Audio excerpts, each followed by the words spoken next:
I'd like to spend a moment and talk to you about a beautiful moment from Anton Bruckner's unfinished 9th Symphony from the Adagio. I'll put a link to the part that we're looking at in the description below.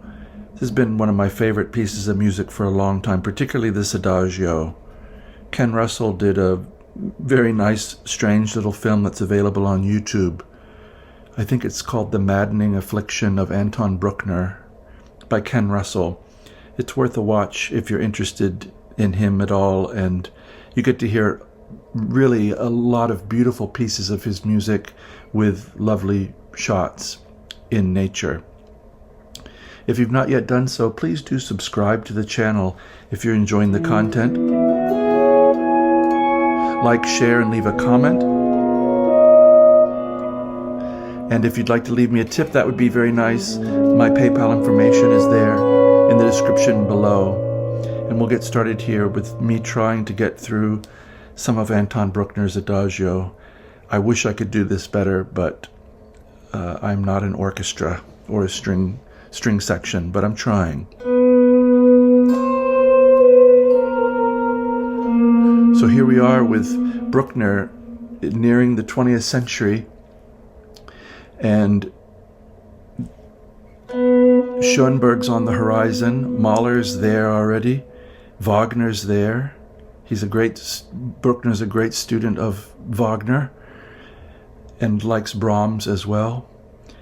But here we're signaling the entrance of something new to come. We're overreaching the octave by a half step.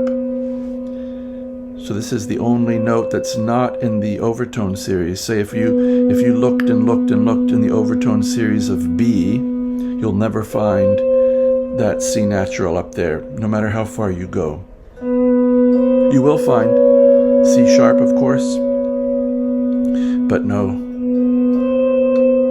C. So Bruckner right away is stretching in this last part of the Adagio. And then we come down 2 half steps. So there's no sense of what key we're in. And he immediately destabilizes that lower voice. So it's as if this B is going to A sharp.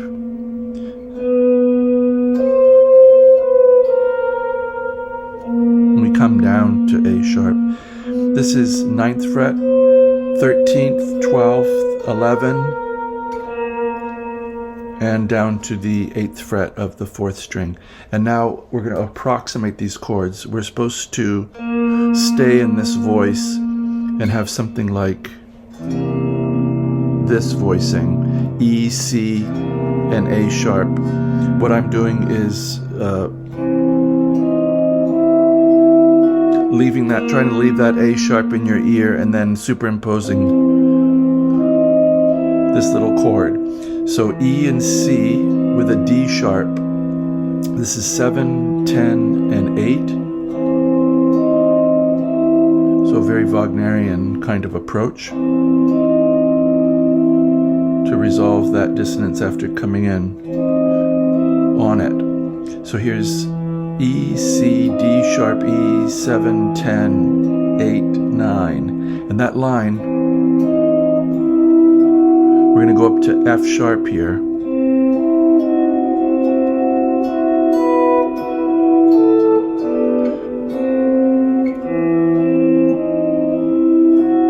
So I do it with a bar.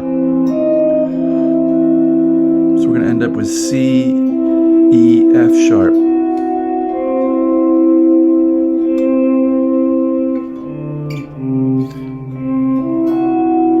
Does really sound like C Lydian, doesn't it?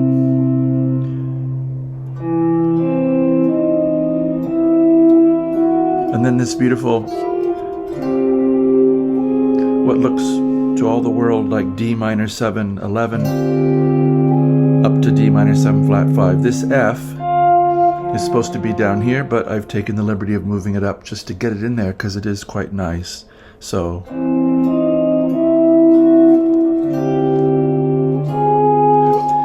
10, 10, 10, 8, rising up to 9. D, C, F, G, A flat, And now this beautiful thing, if you looked at my clip on Schoenberg's Verklärte Nacht, he does this same thing where you have a major interval, major third going down to a minor third with some voice motion. Here Bruckner does it. This very nice thing. So A and C sharp are the only voices that seem feasible with fingerings. And then we hit the first string of the 5th fret barred. So 5 and 6 with 5 on the first string, and then we lower this voice on the 3rd string and then raise the 1st string up to the 6th fret, B flat. So,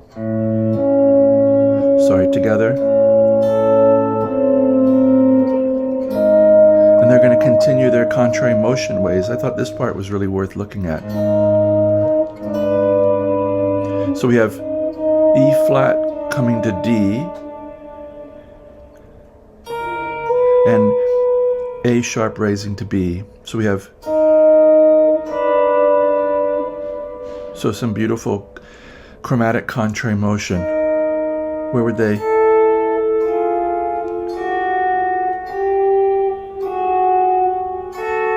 If you're interested in this kind of thing, I've done a playlist of contrary motion, and some of them are chromatic as well.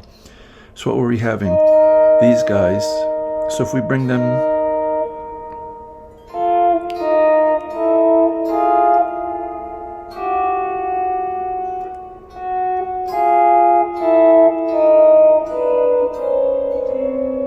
it's part of that line. He might use it in other parts of the piece, I'm not sure. I haven't done that kind of looking.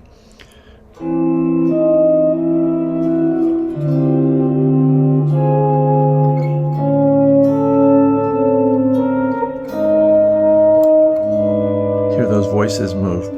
So this is 4, 4, 6, A flat, E flat, we'll say B flat for now, and then that's gonna widen out to A flat, D and B, or G sharp, D and B.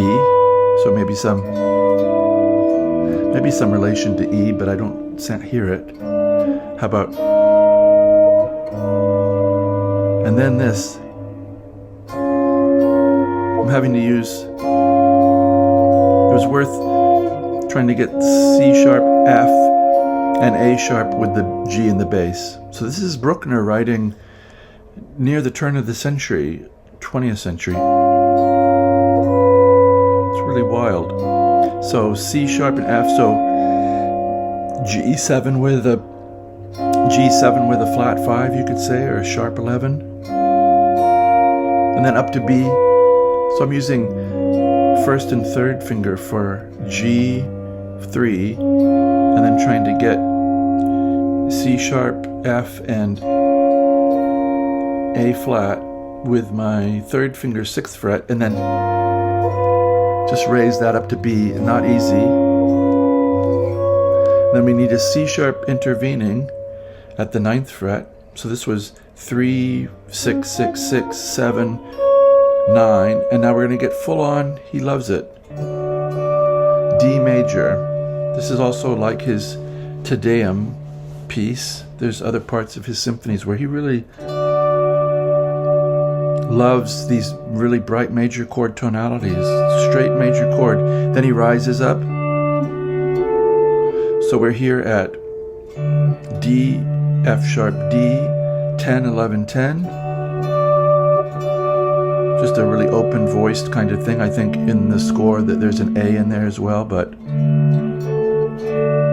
I just, to keep it mobile and nimble, I'm doing 3 voices. Then he ascends an arpeggio while that D rings.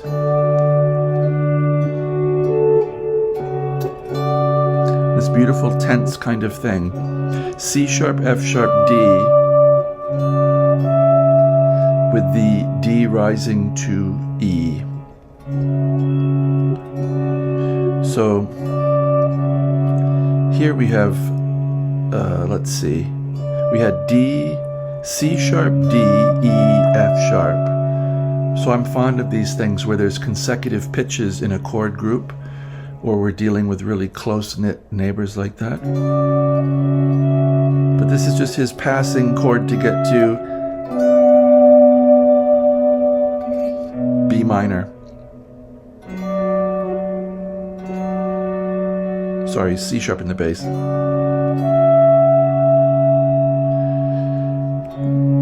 9, 11, 10, 12. C sharp, F sharp, and D. So people weren't used to hearing this kind of thing. That's C sharp and D. That's the same as we started here with. And now we got. Really, people's ears weren't quite ready for this stuff, but he was giving it to them. Very devout man, Anton Bruckner. B minor, B, D, F sharp, 14, 15, 14. And then he brings it off again. I'm using the knuckle of my first finger to get that note at the 13th fret. 14, 15, 14. And then, now this is a real compromise. This line, he actually goes up to that E up there. But I don't have that on my instrument, so we're going to have to bring it down. So F sharp and F sharp is a little ascending line. So 14, 14, 16, 17. What is that? I never even count these frets up here. I know that's 17, 18, 19, 20, 21. So he gets all the way up to 21.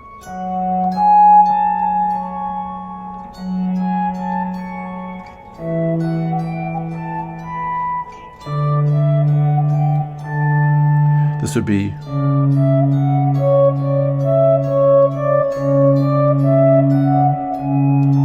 the kind of study that you would do if you wanted to take this line through. So we were here.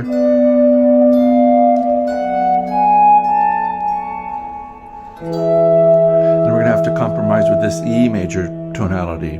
And then that immediately, in the symphony, he starts almost like Jaws with E to F. So E, G sharp E, you could get it straight across, 12, 13, 12, or 12, 13, 17. Sometimes I like the sound of that on the second string.